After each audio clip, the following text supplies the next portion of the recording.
back then as a teenager, early 20s, I was still wrestling with being dark skinned but having vitiligo, having natural hair versus having straight hair.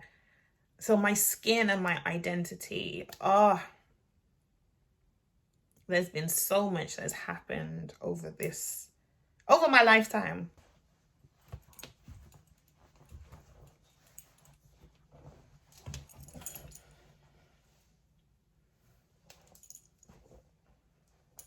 The glare in my glasses. Right, let me look at the camera. Hi, YouTube.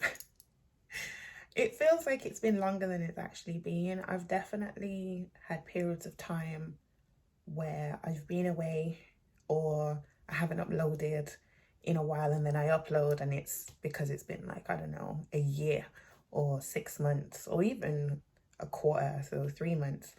But this time it hasn't been that long.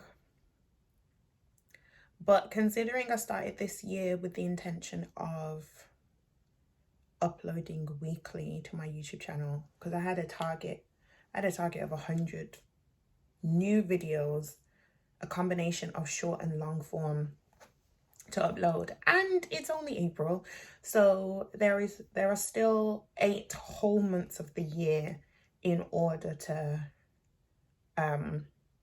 make up the difference between what I have done since the 1st of January 2025 and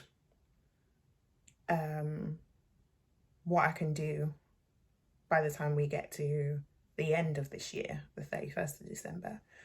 So if anything, I'm kind of just accepting and allowing myself to move at a pace that's actually authentic to the season of my life that I'm in, the things that are happening, being present and not worrying about running out of time, rushing through things, living in an overly structured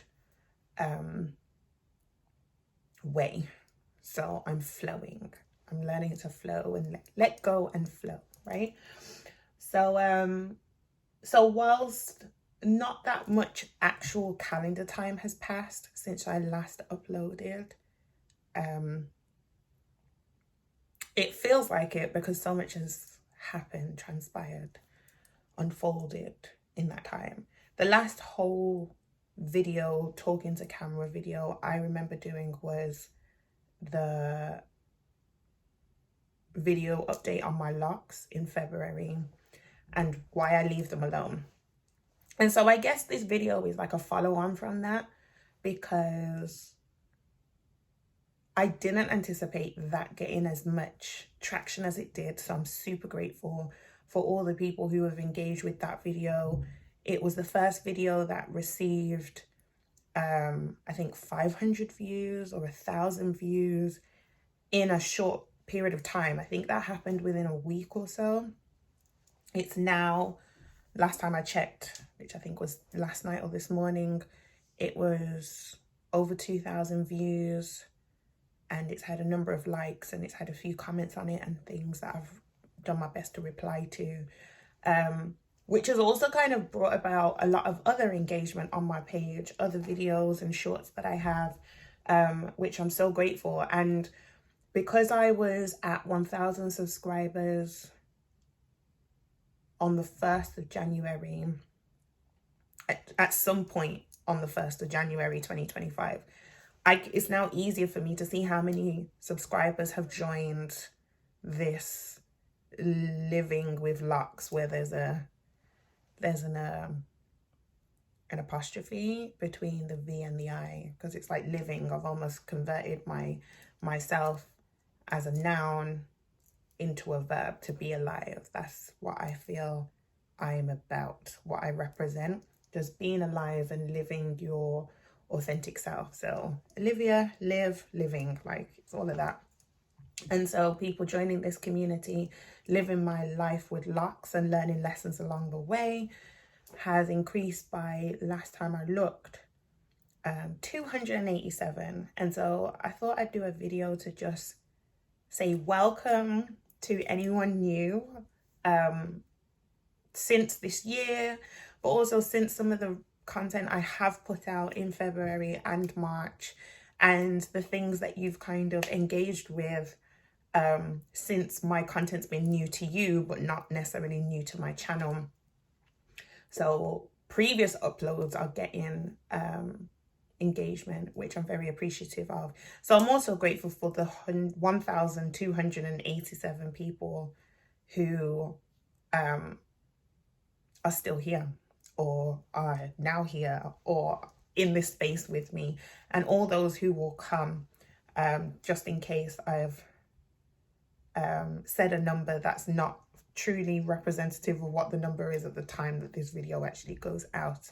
But I'm just open to expanding this online community and still being myself, my true self, because I feel like that's what people gravitate towards when I'm just real. And sometimes it's hard to pinpoint why it is that people connect with or engage with when they come across your content online. And I'm really just real about it. And that's what that video was about. You know, just leaving my locks alone. That's what I do.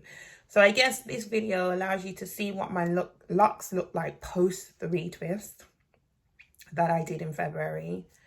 And also to let you know that, to share with you, because it's not like I'm asking for permission or validation, but just to share with you where I am on my lock journey. So I do have a video that shares how I retwist 5 times a year, or for the last couple of years, that's what's been happening. And I did a video at one point saying, I think it's one of my most popular videos where I'm in a yellow hoodie and I talk about the 5 months that I have been retwisting in quite consistently, being December, February, April, July, and October. And I guess I'm here to tell you that this year, 2025, I will not be retwisting my hair in April. So April would be like my 3rd retwist in an anniversary cycle, because my locks were installed in December. So retwisting in December is like retwist number 1 out of 5. Then February is 2 out of 5. April is 3 out of 5. July is 4 out of 5. October is 5 out of 5. So October's like my close. And then it starts again. So, you know, in December. But this year, I will not be retwisting my hair in April, because it doesn't feel right timeline-wise to retwist my hair in April just for the sake of retwisting my hair in April, when my locks are telling me no. And because I usually retwist every 9 to 12 weeks, I say that, but I've hit 13 weeks within the last 12 months. And so I think if I was to retwist my hair in April, if I was to fix myself to retwisting my hair in April, I think I would barely reach 9 weeks, the lower end of my range, my retwist range. I'd be forcing it. I'd be doing it when it doesn't feel right. It doesn't feel aligned. And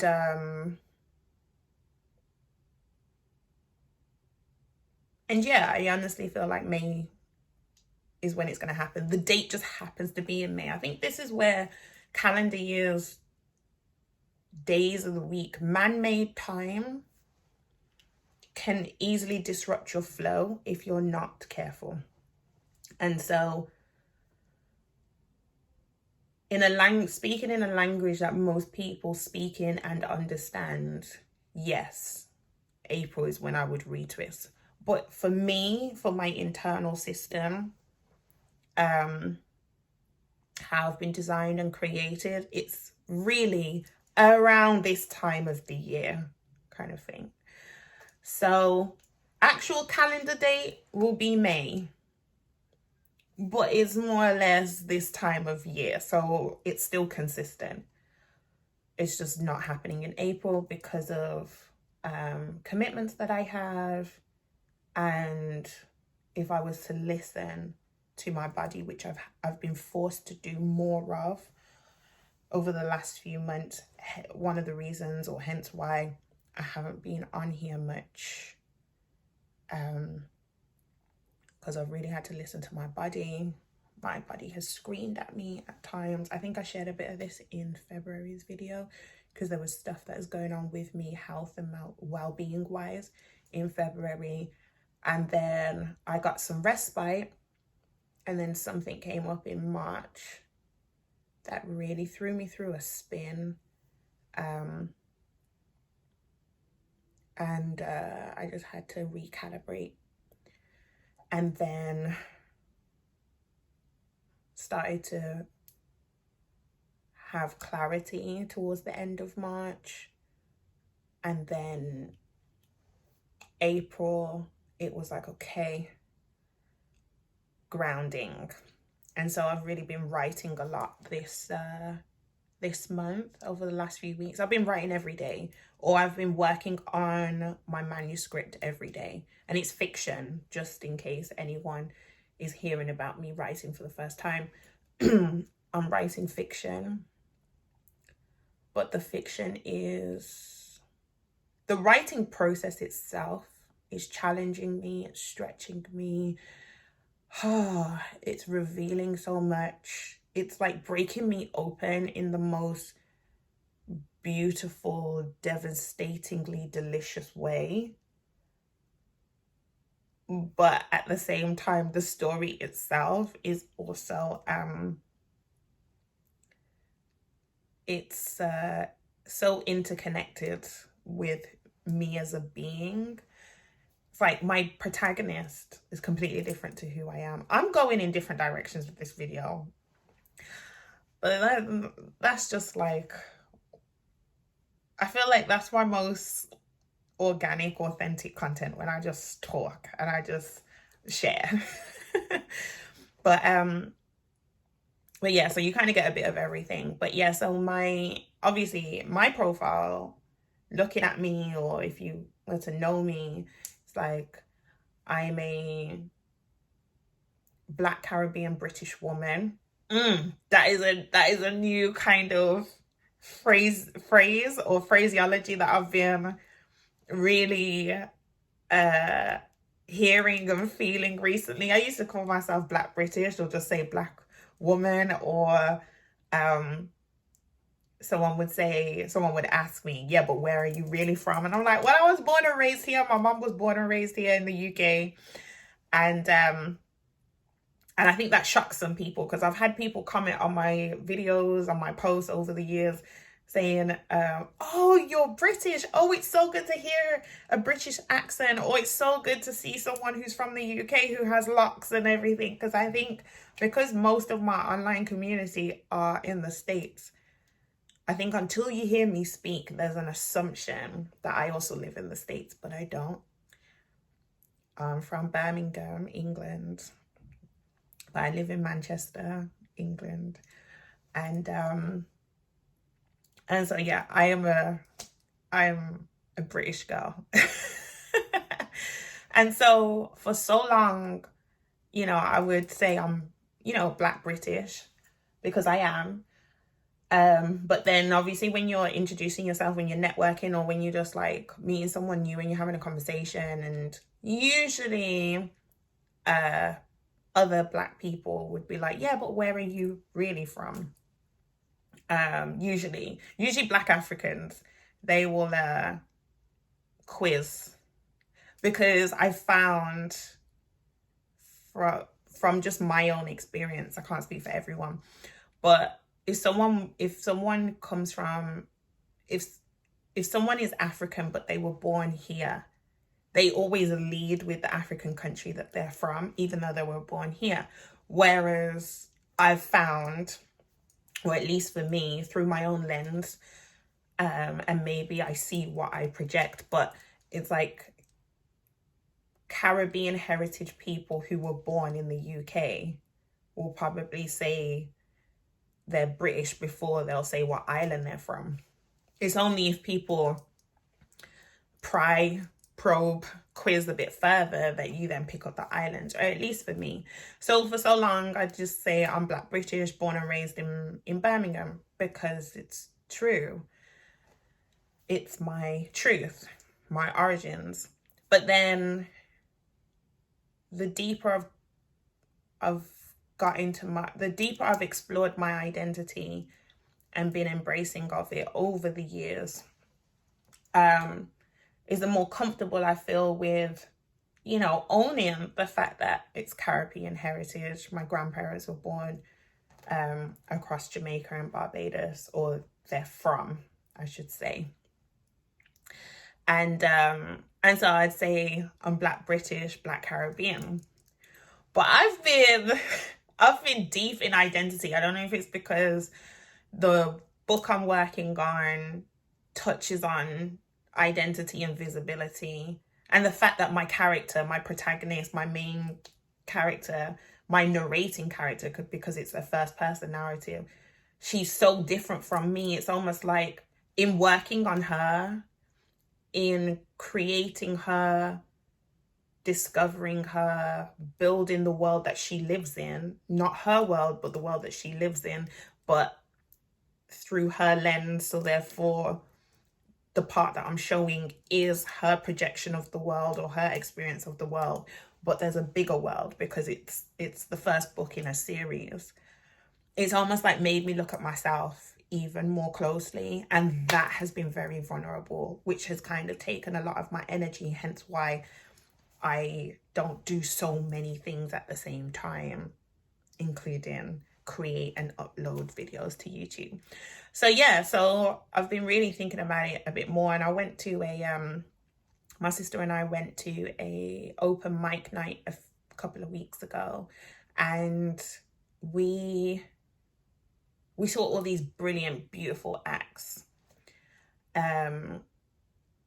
We weren't on the stage, we were in the audience, and I was hooting and hollering because I love to cheerlead people. I feel like that is part of my gifting, to just being able to encourage others and appreciate other people's gifts, not looking for anything in return, but just to uplift them and make them feel like they're seen and heard and stuff. That's definitely a part of my gifting.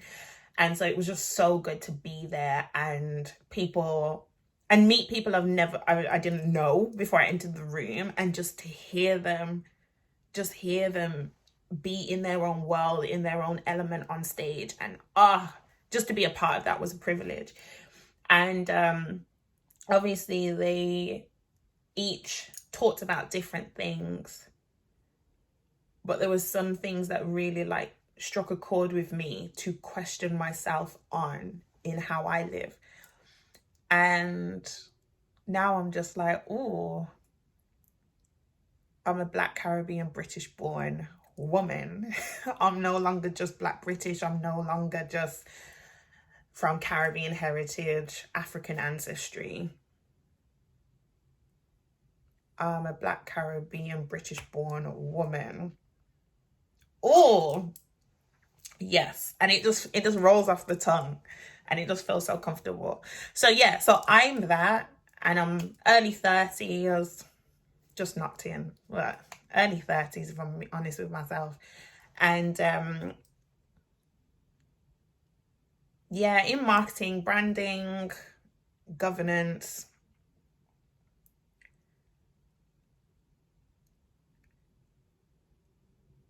And yet my protagonist in the first book of my series, she's a white British woman in her late 40s, knocking on 50, married, 3 children, a son and twin daughters, the CEO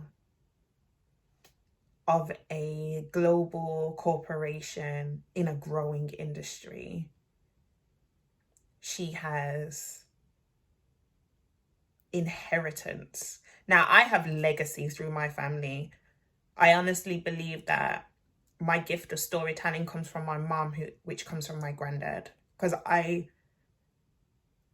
I grew up hearing my granddad tell stories about his life, even if it was just like at his house and I'm just a granddaughter sat on his knee or sat on the floor and I'm just listening to him tell stories of him as a child and growing up in Jamaica or even being here in the UK and his experiences. And then my mom has told stories so well that I honestly feel like I was there. Like, I honestly feel like I experienced it for myself. But the stories that she's telling me is when she was a child. So I was non-existent. So my mom has always told stories about her childhood and of then seeing her through her stories, if that makes sense. Meaning the stories she can tell now of her in her 30s, 40s, and 50s. I've seen them because I've lived with her. So I've watched it and stored it. And so I hear her version being the person in it. And then I've also been the observer of the story in the present as it's happening. And so now me telling stories through my fictional characters, it's like, oh, it's breaking me open, because as I live through my protagonist, there's all these people in her life, like her husband, like her children, like her colleagues, those she leads, those she manages, her mentors, friends, people she crosses paths with, or people she shares space with but doesn't necessarily know who they are.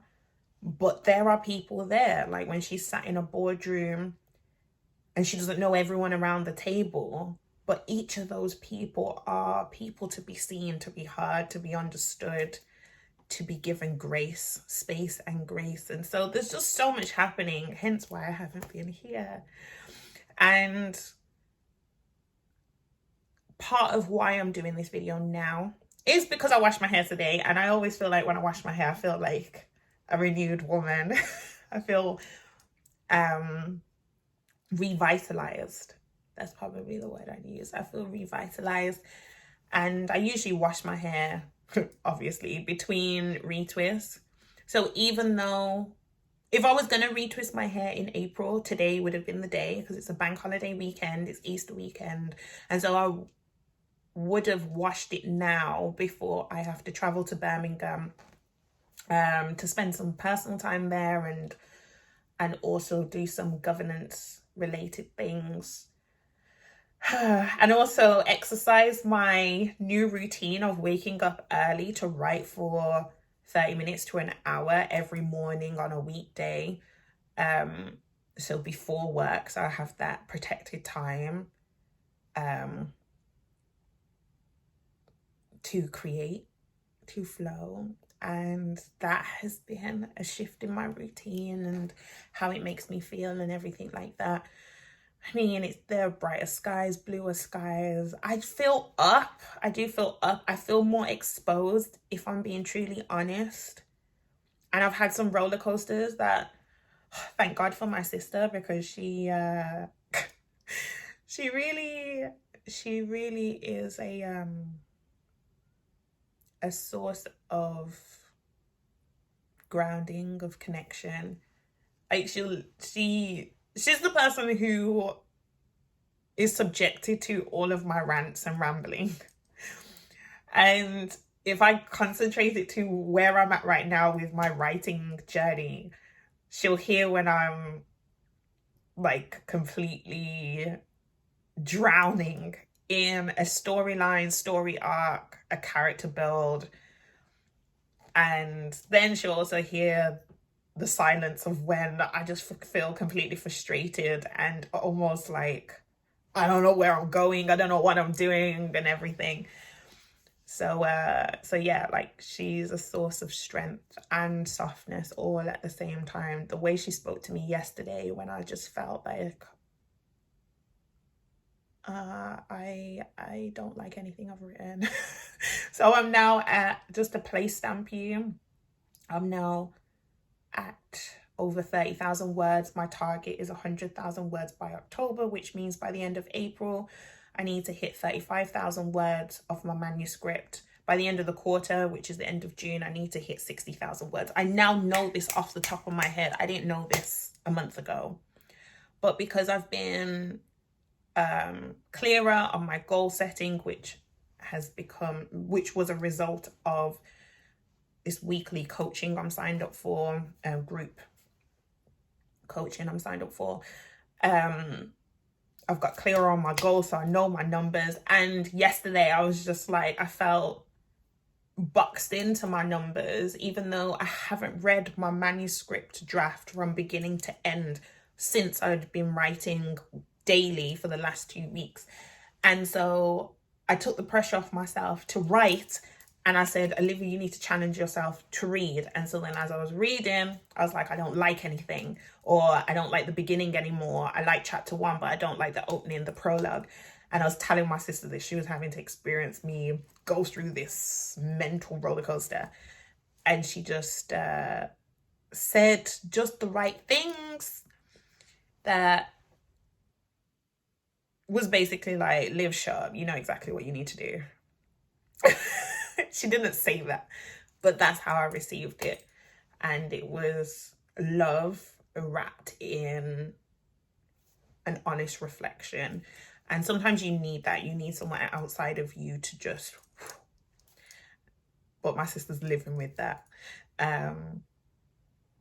Because obviously I'm doing all this, going through all this stuff. And we have very different personalities as well.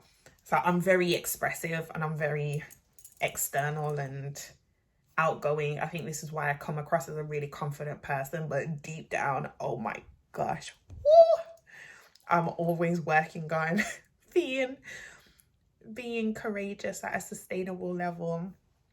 And I'm wrestling, fighting all these little battles and wars internally, compared to like my sister, where she is more like a number of my siblings. They're quieter, more laid back, so allows me to have a lot of oxygen, the level of oxygen that I need. But yeah, they're quiet, they're laid back, but below the surface they got really sharp tongues, and they're really energetic in what they deem as safe spaces and stuff like that. So I find that I'm 0 or 100. I very rarely hang in the middle. Very chill, coasty kind of, you know, I'm on or I'm off. And when I'm on, it's like 100%, 1000%, or I'm off and you feel it. Whereas my siblings and friends, they know how to move in the in-between. I am not that familiar or comfortable or practiced in breathing in the in-between, and that's what's writing is making me experience. So all of that is happening. I do need to do a video on my skin, the eczema I've experienced over the years, the vitiligo I've experienced over the years, and just how my hair and my skin has been a huge part of my identity acceptance. Because I get questions from people about my vitiligo, about my pigmentation. Do I do anything to... I got a question recently that asked me, do I do anything to repigment my skin? No, I don't. Like, I am so much more embracing and have greater admiration for my visible difference than I did when I was a teenager. And I thought about it this morning when I was washing my hair. I was like, oh my gosh, even though I did a big chop in December 2014 and to go fully natural, and I locked my hair or installed my starter locks with 2-strand twists in December 2020, April is actually the start of my embracing of natural hair. April 2014 was when I had my last relaxer after 10 years of relaxing my hair or getting my hair relaxed. And the moment I see new growth, I want it gone. Like, just curly, my natural coils, curls, kinks was just something that I just hadn't embraced, accepted, for all sorts of reasons. But then I had my last relaxer in April 2014. 8 months of transitioning, big chopped, and then I've been natural ever since. So April is a significant month for me. So the fact that I'm not washing and retwisting my hair this month, this year, but could be seen as huge, but it's really like, as I said, I'm still doing it on my own clock. It's just, and consistently on my own clock. It's just the calendar date will not be April for when I retwist my hair this time. It will be May. And that's okay. And that's fine.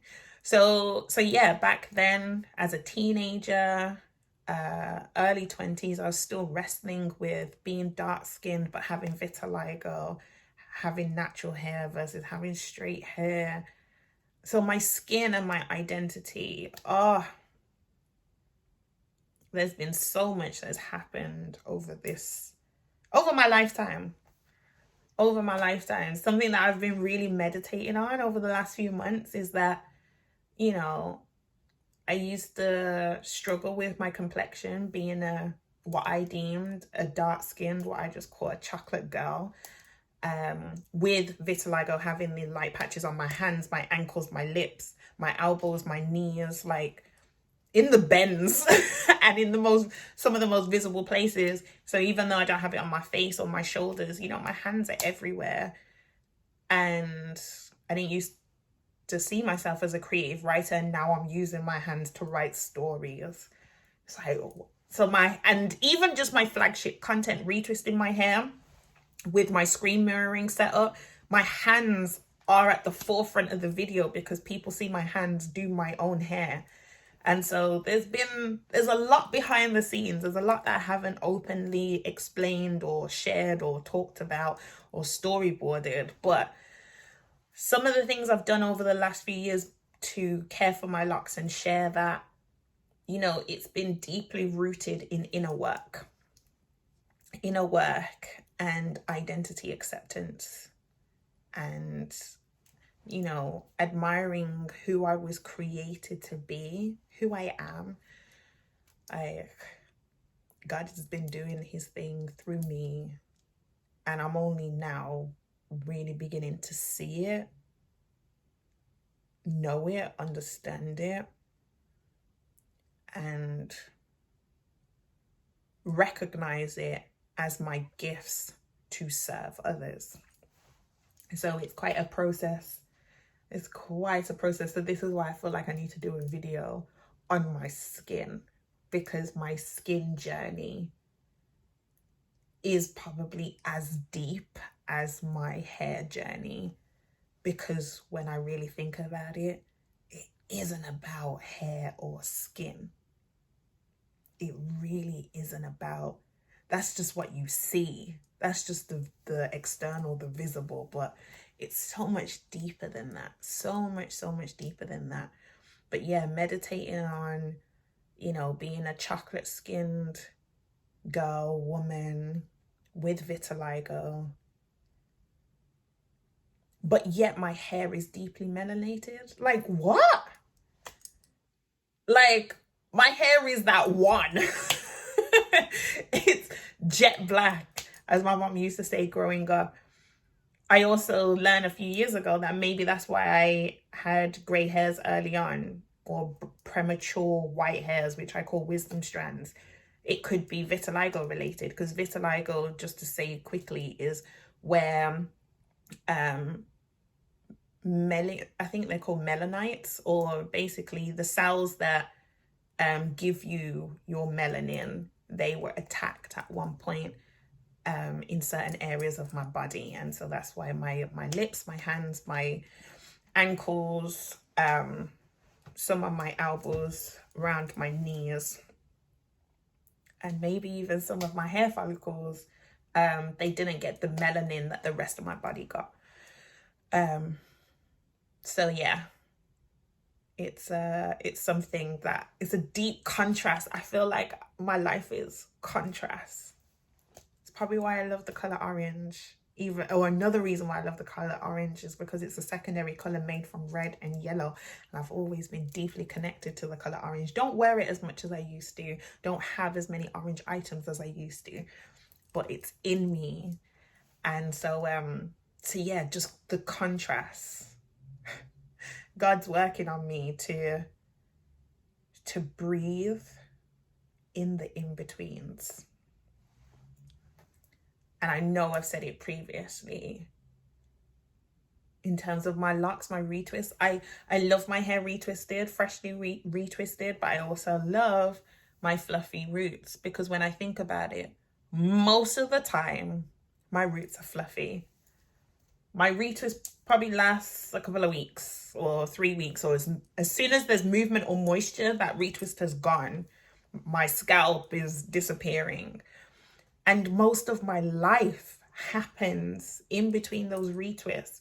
As I said, I retwist 5 times a year now.